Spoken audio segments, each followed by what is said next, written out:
सभी हमारे छोटे बड़े भाइयों बहनों को मैं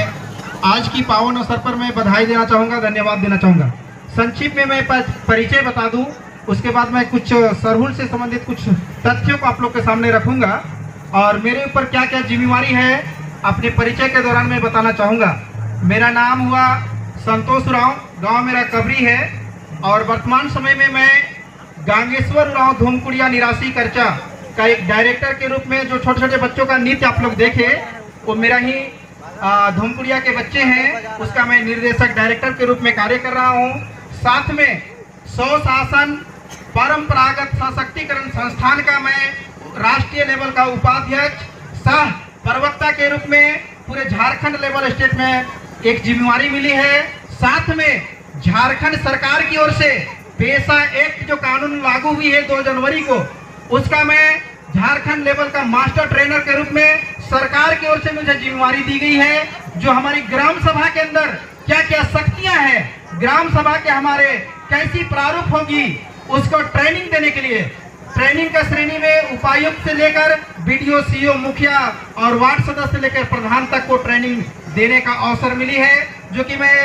लातेहार जिला से मैं अकेला मास्टर ट्रेनर के रूप में झारखंड सरकार की ओर से जो ट्रेनिंग दिया जा रहा था, उस ट्रेनिंग को लेने के बाद मुझे एक जिम्मेवारी मिली है। पूरे झारखंड में 16,000 ग्राम सभा है, उस ग्राम सभा को सशक्तिकरण करने के लिए पेशा एक्ट के माध्यम से जो हमारी ग्राम सभा की शक्ति है, उस शक्ति को ग्राम सभा तक पहुंचाने के लिए एक जिम्मेवारी मुझे सरकार की ओर से भी दी गई है। मैं आग्रह करूंगा, आज हम जिस सांस्कृतिक परंपरा को लेकर यहाँ पर एकत्रित हुए हैं, ये हमारी पहचान है, ये हमारी विरासत है। आज हम अपने पहचान को इसी सांस्कृतिक के रूप में देख पाते हैं। मैं बता दूं, ये सरहुल जो हमारे पूर्वजों ने चैत तृतीया में ही क्यों मनाया, इसका मूल उद्देश्य क्या है, इस प्राकृतिक त्योहार का महत्व क्या है, संक्षिप्त में मैं चूंकि समय कम है, कम समय में मैं बताना चाहूंगा। ये